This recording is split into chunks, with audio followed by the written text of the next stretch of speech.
Welcome students. तो आज हम क्लास 9 मैथमेटिक्स का चैप्टर नंबर 10 सर्कल्स शुरू करने जा रहे हैं। अब मैं आपको इस वीडियो का एक ओवरव्यू दे रहा हूं कि हम इस वीडियो में पढ़ने क्या क्या वाले हैं। फर्स्ट ऑफ ऑल हम पढ़ेंगे व्हाट इज़ इंट्रोडक्शन, सर्कल है क्या और सर्कल से रिलेटेड सभी बातें। देन हम पढ़ेंगे minor and major sector, then minor and major segment and minor and major arc. And then इस वीडियो के सेकंड पार्ट में हम कुछ थ्योरम्स को भी देखेंगे। Theorem 10.1 equal chords of a circle subtend equal angles at the center. Then theorem 10.2 if the angles subtend by the chord at the center are equal then the chords are equal. 10.1 and 10.2 दोनों ही opposite हैं एक दूसरे की। Then theorem 10.3 the perpendicular from the center of a circle to a chord bisect the chord. Then 10.4 the line drawn through the center of a circle bisects a chord is perpendicular to the chord. Same ऐसे ही 10.3 theorem and 10.4 theorem भी एक दूसरे के opposite हैं। तो चलिए video शुरू करते हैं। अगर आप क्लास 8 मैथमेटिक्स के chapter number 9 algebraic expressions and identities पर एक वीडियो देखना चाहते हैं तो मैंने उसको पिन कर दिया है वीडियो में, आप जाके देख सकते हैं और डिस्क्रिप्शन में भी लिंक गिवन है। अगर आपको हेल्पफुल लगे तो आप लाइक शेयर कमेंट ज़रूर कीजिएगा। एक सर्कल के इस पॉइंट को हम सेंटर बोलते हैं। सर्कल के अंदर के एरिया को हम बोलते हैं इंटीरियर ऑफ द सर्कल।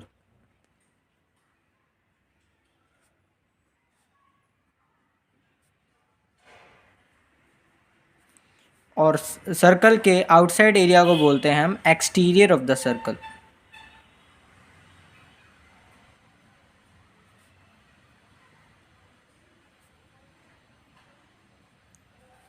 और इस बाउंड्री को हम कहते हैं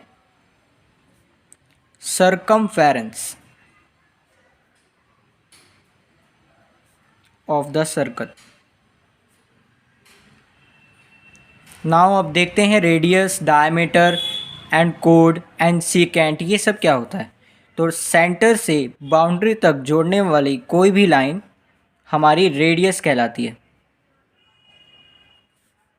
और उसी लाइन को, रेडियस को अगर हम उसकी बाउंड्री के दोनों पॉइंट्स को ज्वाइन कर दें और वो लाइन सेंटर से पास करती हो तो वो डायमीटर कहलाती है। और ऐसी सेम एक लाइन बट जो सेंटर से पास ना करे उसे हम कोड कहते हैं। नाउ सीकेंट क्या होता है, ये सब बेसिक कंसेप्ट आपने पहले की क्लासेस में भी पढ़े होंगे बट सीकेंट अभी आपके लिए न्यू है। तो सीकेंट को आप ध्यान से देखिए। सेंटर, सर्कल की बाउंड्री, जो लाइन सर्कल को दो पॉइंट्स पर काट कर पास करती हो, जो सर्कल के आउटसाइड भी है, उसे कहते हैं सीकेंट। तो चलिए अब आगे की वीडियो में बढ़ते हैं और माइनर एंड मेजर सेक्टर को पढ़ते हैं। तो आइए देखते हैं माइनर और मेजर सेक्टर क्या होता है। हमें एक अगर कोड गिवन हो, just name it A B, और उसे उसके दोनों एंड पॉइंट्स को हम सेंटर से ज्वाइन कर दें, तो ये जो एरिया हमारा फॉर्म होता है इसको बोलते हैं माइनर सेक्टर।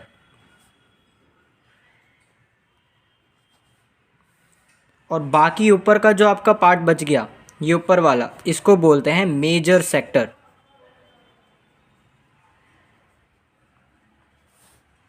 सेम ऐसे ही सेगमेंट पे आ जाइए। वही अगर हम दोबारा से कोड एक बनाएं ए बी और उसको फिर से हम उसके एंड पॉइंट से ज्वाइन कर दें तो इसके अंडर का जो एरिया बना वो सेगमेंट होता है। Which one? Minor segment. Minor means छोटा एंड मेजर मीन्स बड़ा। Minor segment. देन इसके ऊपर है आपका मेजर सेगमेंट।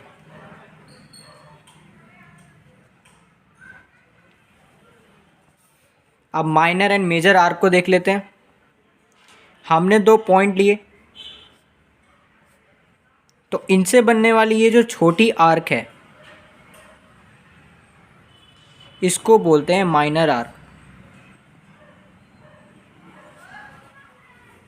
और इससे बनने वाली एक बड़ी आर्क है, उस आर्क को बोलते हैं मेजर आर्क। अब मैं आपको इसके दो पीस करके दिखाता हूं तो आपको और क्लियरली समझ में आएगा। ये है आपका माइनर सेक्टर, देन ये है आपका मेजर सेक्टर। ऐसे ही ये है आपका माइनर सेगमेंट, बट ये है आपका मेजर सेगमेंट। सेम ऐसे ही ये है आपका माइनर आर्क और ये है आपका major arc.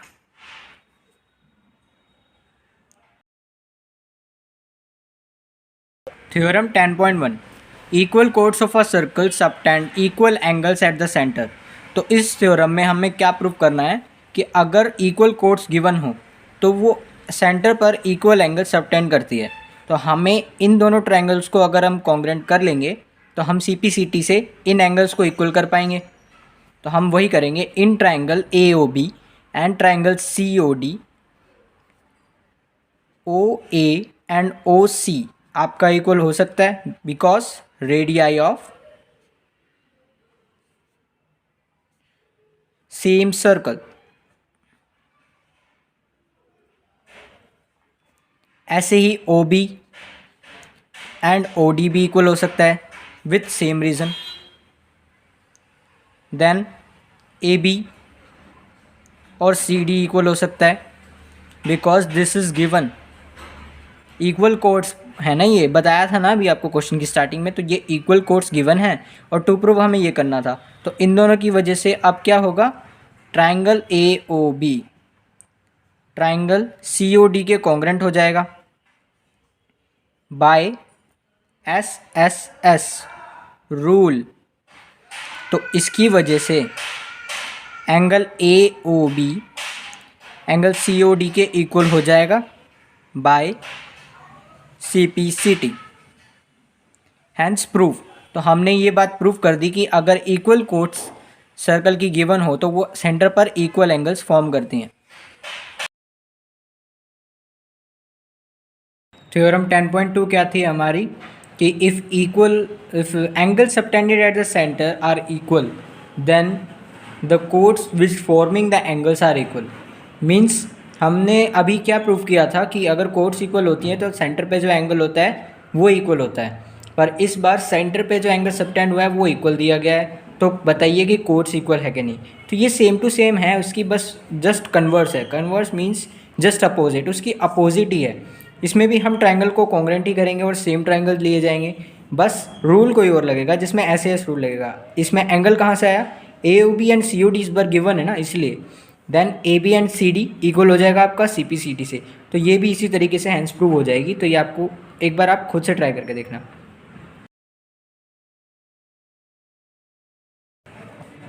The perpendicular from the centre of a circle to a code bisect the code. इसका मतलब है अगर हम सेंटर से कोड पे एक परपेंडिकुलर बनाते हैं तो वो जिस पॉइंट पर परपेंडिकुलर फॉर्म हुआ है उस पॉइंट से वो बाइसेक्ट करता है उस कोड को।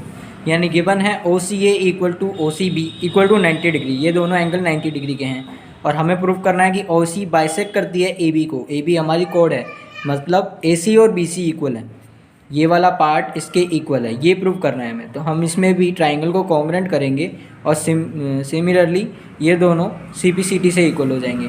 तो in triangle OAC OCA and triangle OBC, इन दोनों ट्राइंगल में OA एंड OB इक्वल है, radii of same circle.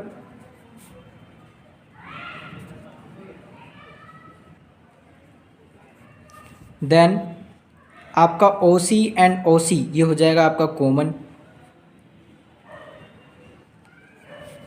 Then आपका एंगल OCA इक्वल है एंगल OCB के, ईच 90 डिग्री।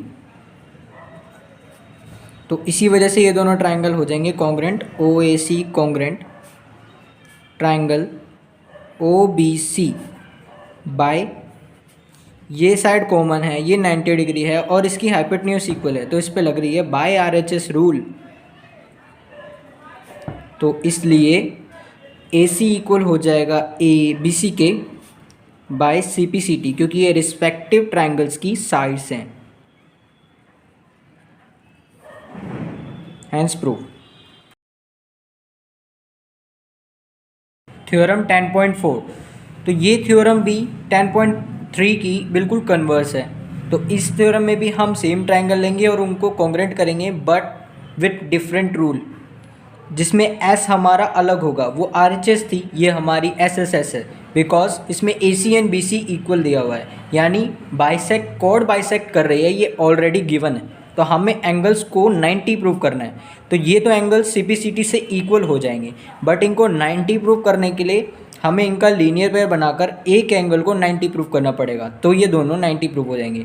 उसके लिए हम इन दोनों एंगल्स को प्लस करके 180 के बराबर लिखेंगे, बिकॉज एक लीनियर पेयर बना रहा है। देन हम OCA यानी OCB की जगह OCA एंगल भी रख सकते हैं, बिकॉज ये इक्वल है by CPCT proved above, equal to 180 degree. यहाँ लिख सकते हैं आप रीजन प्रूव्ड अबव। देन ये दोनों सेम एंगल हो जाएंगे और ये ट्वाइस ऑफ एंगल OCA हो जाएगा। 180 डिग्री 2 से कट जाएगा और आपका OCA एंगल आ जाएगा 90 degree. And because OCA angle OCB के भी इक्वल है, तो ये दोनों 90 के प्रूव हो जाएंगे एंड हैंस प्रूव्ड। तो आगे की वीडियोस देखने के लिए बने रहें हमारे साथ and subscribe to my channel. Video अच्छी लगी हो तो लाइक शेयर एंड कमेंट जरूर करना। Bye bye.